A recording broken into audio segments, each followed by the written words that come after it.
Ito, gusto ko lang hong isingit, no? My dad would always talk about this in his talks. Lagi niyang sinasabi na values are caught, not taught.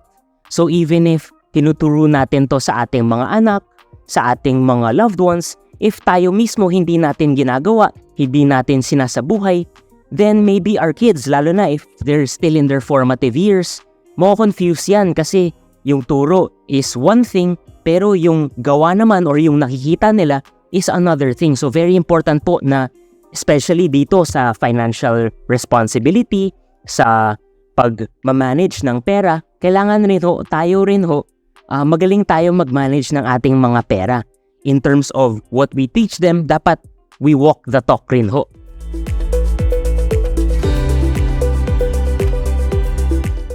Hello mga ka-RFF, ako muli si Enro Mendoza ng Rampver Financials. Salamat po sa panonood ng aming mga videos.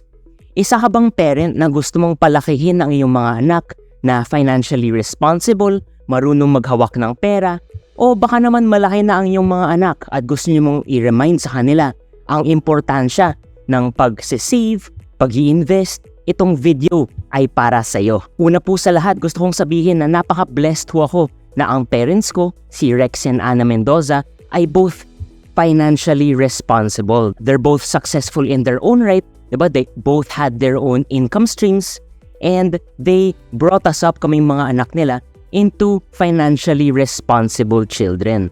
Sa totoo lang, hindi kami perfect. Syempre may mga luho, may mga iba't ibang gastos rin. Minsan malalaki ang aming mga travel or expenses sa bahay, but our core values are the same. And in this video, gusto ko pong i-share ito sa inyo. Ako ho, personally, wala pa ho akong mga anak. Pero ito, mga core values na gusto ko rin i-share once I start my family. Before we go into the actual tips, I wanted to share some foundational rules, no? Or some foundational mindsets that help me become who I am today. Una sa lahat, tinuruan kami ng parents namin to be grateful, to always say thank you. Lalo na, syempre, kay Lord, sa mga nagbibigay ng gifts, sa aming mga household for doing their work for us, diba? For serving us, cooking our food, doing chores, or even driving us to school and work. So at an early age, talagang we knew that we were blessed, we were grateful. So even if may mga challenges sa buhay, minsan nagkaka-iritahan or away, sa end of the day ho, blessed pa rin ho kami. We're very grateful, we're very thankful for what we have. Importante ho yun kasi syempre, growing up and now that we have our own income streams, nagtatrabaho na rin ho kami, alam namin na mahirap kumita ng pera. So at an early age, na-appreciate na namin yung small things, even if it's a cup of coffee, a simple meal in the food court.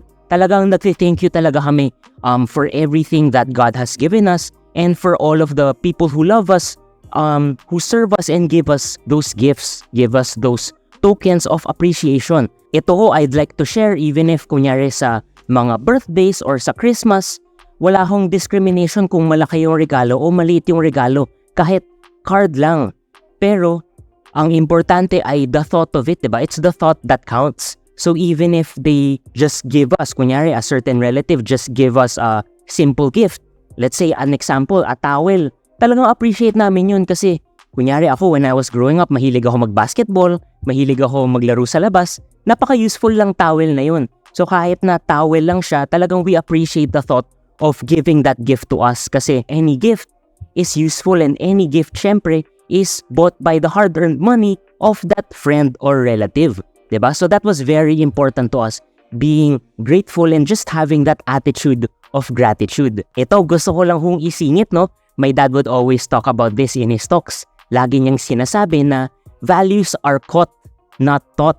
So even if tinuturo natin to sa ating mga anak, sa ating mga loved ones, if tayo mismo hindi natin ginagawa, hindi natin sinasabuhay, then maybe our kids, lalo na if they're still in their formative years, mo-confuse yan kasi yung turo is one thing, pero yung gawa naman or yung nakikita nila is another thing. So very important po na especially dito sa financial responsibility, sa pag-manage ng pera, kailangan rin ho, tayo rin ho, magaling tayo mag-manage ng ating mga pera. in terms of what we teach them, dapat we walk the talk rin ho. Ang next foundation naman is just taking responsibility, diba? We are the output of our actions. We are the results of the choices that we make. So this doesn't just relate to money, but everything that we do in life, diba? Let's say, yung mga anak mo nasa school, yung output nila, which are their grades, are the byproduct of the studies that they do. Diba? We say naman that the grades don't define us, but syempre, nakita rin natin ang rewards when you study hard, when you do your homework, when you participate in class, listen to the teacher, and do your recitations. May mga rewards and incentives rin ito. Ang tip ko dito ay we should teach them that they have accountability. They have ownership over their lives. And once they grow up, let's say they earn their own money, may mga trabaho na sila, may mga income streams, nasa kanila rin ang output ng kanilang financial lives, diba? That's why importante rin, sinasabi ito ng dad ko when it comes to his talks when they were bringing us up, kaming mga anak nila, that they taught us at an early age during our formative years, pero when it came to the age na kami na yung magde-decide, medyo adults na kami, they let us choose what we want in life. That's why when we graduated, hindi kami finorce na mag-join sa family company right away. To be honest, ako, passion ko talaga is digital, into marketing, diba, storytelling. I was looking for an opportunity to really hone those skills, have that expertise, become an expert in those fields. Kaya after graduation, napunta ako sa Globe Telecom and I worked my way up there. I learned a lot from my great mentors and friends in Globe. And then, na-pull in ako sa GOMO PH project. So I was one of the founding members of GOMO PH and we launched the Philippines' first fully digital telco brand. If let's say finorce ako sa family company, they would actually rob me of those opportunities and I didn't have the expertise, all of the skills and experience to have the digital and the marketing to contribute to Rampver Financials naman. So in the end, no, maganda that we teach our kids, teach our children the right values, the right foundations, and then when it comes to the point na sila na yung magde-decide, whether that's their course in their school, saan ba nila gustong magtrabaho, saan ba nila gustong gastusin yung pera nila, nasa kanila na yun. And importante naman, if you're a kid, no, if you're a child watching this, importante rin to give back to our parents because they are the reasons why we are here on earth. They are the reasons why we have these blessings, these opportunities of where we are in life. Okay, and the next foundation we have is delayed gratification. Ito very important at an early age in different ways and processes and activities, no? Naturuan kami yung mga children na talagang to delay gratification because yun nga, in this world and age, no, instant gratification, everything is at the click of a button. If you want to shop, just buy it, check out. If you want to eat food, bili lang sa GrabFood or Food Panda, diba? It's all instant. But very important for my parents when we were growing up, delayed gratification. Yung mga bagay sa buhay that are worth having, pinagtatrabahuhan. Things don't come easily. And as we grew up, as we were able to really hone that muscle, diba? I'd like to think of it as a muscle. Medyo finiflex natin to, ini-exercise natin to. It means ako, as an adult now, I don't shy away from challenges. I don't shy away from hard things. I know that hard things are normal in life. But once we do the correct hard things, let's say sacrificing, keeping things aside so that we can work on ourselves, build something that is long-term, then the gratification will come. The rewards will come. When it comes to exercising, diba? Hindi naman agad-agad magkaka six-pack abs ka. Of course, it's the discipline of going to the gym, eating healthy food, making sure that we have enough sleep, diba? All of these factors come in so that by the long term, whether after a few months or even years, you will have the six-pack abs na it's not just a one-time thing. Sustainable to because you were able to build up the right habits, build up the right discipline to actually hold or actually sustain the six-pack abs.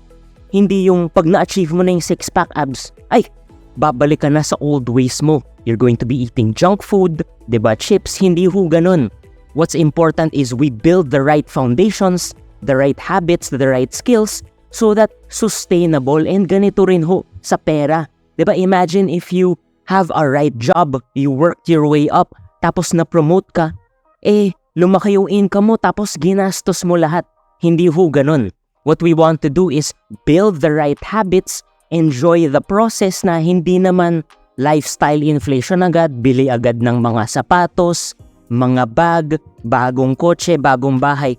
It's the right habits, the right foundations na once you get that outcome, malaki yung kita mo kasi na-promote ka. It means mas malaki yung may invest mo, mas malaki yung may save mo. And that's very important when it comes to money as well. Now, those are the foundations, no? As a teacher and syempre as a parent to your children na kailangan rin na isa sa buhay natin ang itong mga foundations na to so that our children can pick up from us as well. So while those are the foundations, ito naman yung medyo fundamentals, and it's a good reminder if your kids are grown up already, pero ito, I really created this for children na formative years pa lang, let's say 7 years old and below or even 5 years old and below. Number 1, the difference between needs versus wants. Diba? As adults, alam natin to, but importante na we're conscious also of teaching this to our kids. Importante talaga na alam nila yung difference between needs and wants. Diba? At the core, yung needs natin, yung syempre kailangan natin para mabuhay. Ang mga needs ho natin ay ang food on the table to keep us nourished. Diba? The roof over our heads, ang ating shelter, ang ating mga clothes, diba? Protect us from the elements. And of course, all of the things that keep us living, whether that's electricity, water, and all of these things. Napaka-importante na alam nila that there are needs, but on the other side, there are wants also. Yung mga wants natin will not be over our needs. Ano bang mga examples ng ating mga wants? Let's say mga laruan, di ba? Eating out versus eating in the house. Ano pa? Yung mga gadgets natin, lalo na in this day and age, so maraming bata na mahilig na mag-cellphone, mag-iPad at mag-computer. Those are wants po. Siyempre, when it comes to education, importante rin talaga na ma-prioritize to. But what I'm saying is, yung mga gaming lang or for fun lang, those can be set aside. Those are wants and not needs. So, importante ho, no? Lesson number 1, di ba? Fundamental number 1. Importante na alam nila ang difference between needs and wants. Number 2, second fundamental, ang importance of budgeting. Alam mo, at an early age, nung binibigyan kami ng allowance ng parents namin, talagang kalkulado nila na yung budget namin, ang aming allowance, good lang for food sa school. So, inaaral nila, okay, magkano ba yung lunch sa school, magkano itong rice meal, magkano itong spaghetti, or magkano itong additional snack like french fries. Kino-compute nila, and they generated an amount that's good for the week so that they can let us decide kung saan namin ilalagay yung pera namin.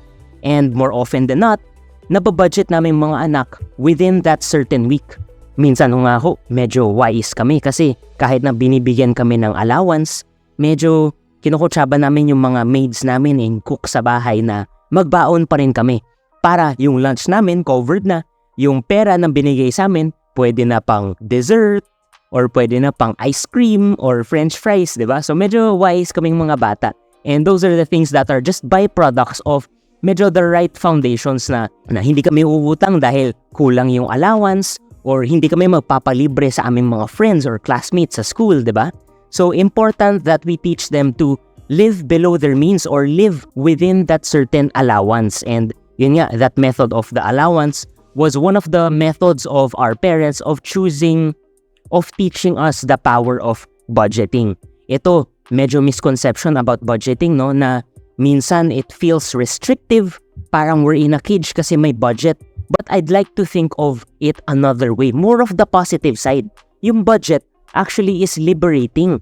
Kasi dahil may budget ka na, you can really use your money within that budget. And when you're older, when you have income streams, may trabaho na, mas liberating ito kasi may adult money ka na. You can now actually have the opportunity to increase your budget so that you can even invest and save more, but at the other side, spend more. So, importante lang yung ating foundations kasi yun nga, it sets us in the right mind to make these financial decisions. And the output, of course, is our financial security and financial freedom that we aspire. Okay, and fundamental number 3, importante ito, saving versus borrowing. Of course, as your kids get older, medyo lumalaki na rin yung allowance dahil sa inflation or mas maraming needs like may mga kailangan na expenses rin sa school like books or mga magpapaserox or may school project na may expenses, diba? Those things add up. But at the same time, medyo if nakuha na nila yung right skills, right habits when it comes to money management, alam na rin nila that they need to save for a rainy day or at least save for, let's say, a big expense or may gimmick sila. Diba? Syempre, when our kids get older and kami rin when we were growing up, may mga gusto kaming gastusan. Let's say, gimmick with friends. Or, in the case of my sisters, mahilig sila mag-concert. And because we built the right foundations from our parents, we rather not ask the money from them, pero it's from the allowance that we're able to get. Natatabi namin, nasi-save namin. And it's not just allowance kasi we're also blessed that we have allowance from our parents. Minsan, pag birthday or Christmas, may mga monetary gifts, no? And we set this aside. Talagang we built the right habits na hindi namin ginagastos to right away. Alam namin medyo delayed gratification nga, no? Na itong pera na to, it might be for something that I want in the future. Yung mga impulse buying, hindi ko kami talaga naging victim nun eh. Kasi in our heads, we had things that in the long term or at least in the medium term, we wanted to really allocate those funds for those things. And I know that there are different outputs to this. No, you'd have your own style of teaching this. But I just wanted to share my experience para may mga pick up rin kayo na baka valuable or things that you can incorporate in bringing up your children, lalo na when it comes to money management. When it comes to borrowing naman, actually growing up, hindi talaga kami humihiram ng pera. We really allocated our savings for these bigger expenses like the gimmicks and the concerts that I mentioned earlier. I'm not saying naman na masamang humiram ng pera. I think in the style of our parents, they just didn't want us to depend on other people, whether it's them, no, our parents or our friends, for needs that are supposed to be personal or individual.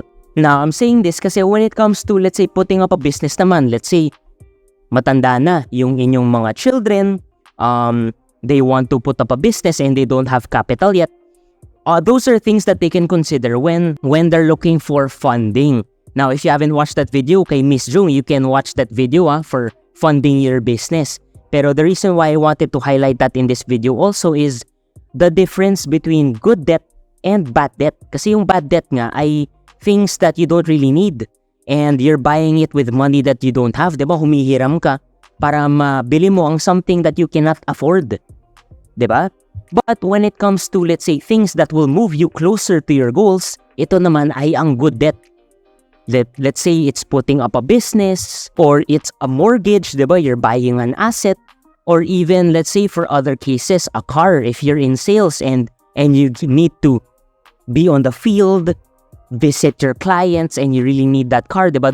Those things are good debt kasi they move you towards your goals. You're closer to your goals because of these purchases that you made. And then on top of this, the next fundamental is really building up an emergency fund.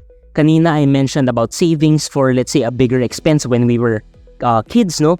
Pero of course, pag may income streams na, and in a way, we want our children to be independent.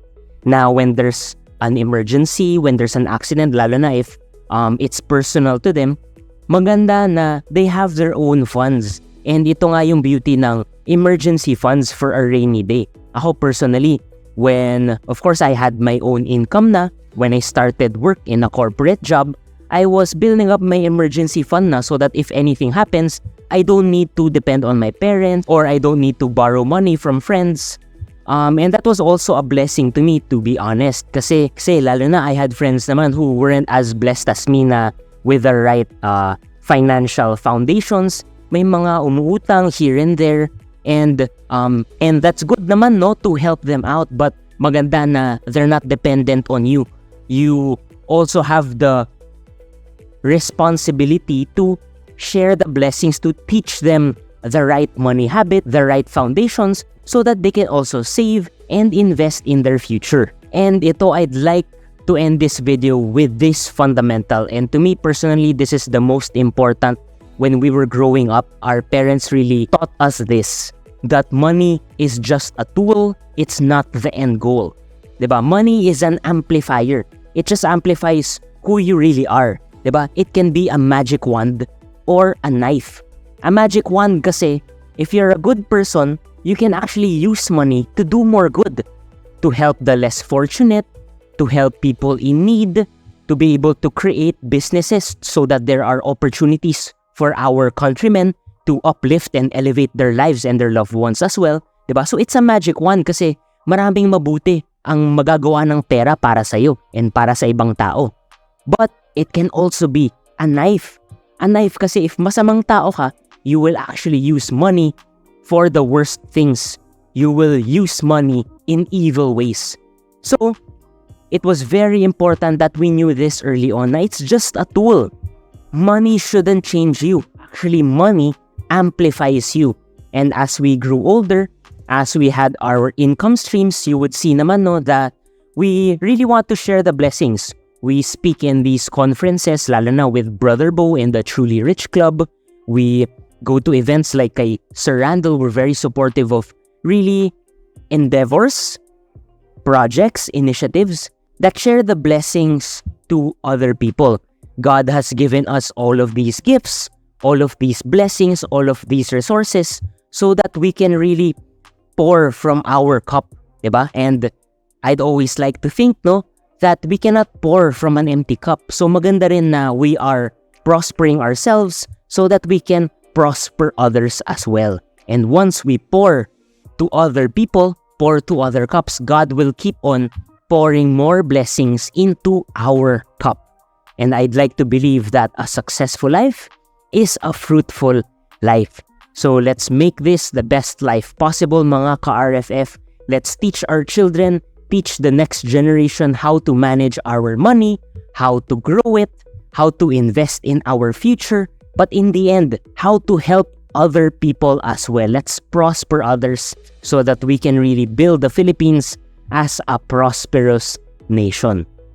So yun lang ho mga ka-RFF. Kung may mga tips pa kayo, maybe you're a parent, maybe you have some questions, we will be active in the comment section to address these concerns and so that we can help each other build this good community, this RFF community. Kung may mga na-miss naman ako ng mga tips na feeling mo helpful in bringing up your children na may natutunan sila, lalo na sa personal finance or money management, let's share it in the comment section. Let's share it to the community so that we can help each other. And if you like this video, please give it a thumbs up. It really helps in the YouTube algorithm na pupush yung aming mga videos to more people, whether that's just here in the Philippines or even abroad. Makakatulong to sa mas maraming tao. And of course, if you haven't subscribed yet, please hit that subscribe button down below. Hit that notification bell as well para notified kayo sa aming latest videos. So yun lang mga ka-RFF. I hope you really liked and loved this video. Share it to a friend or family member. Again, my name is Enro Mendoza from Rampver Financials, empowering you and your loved ones for financial success. Cheers mga ka-RFF!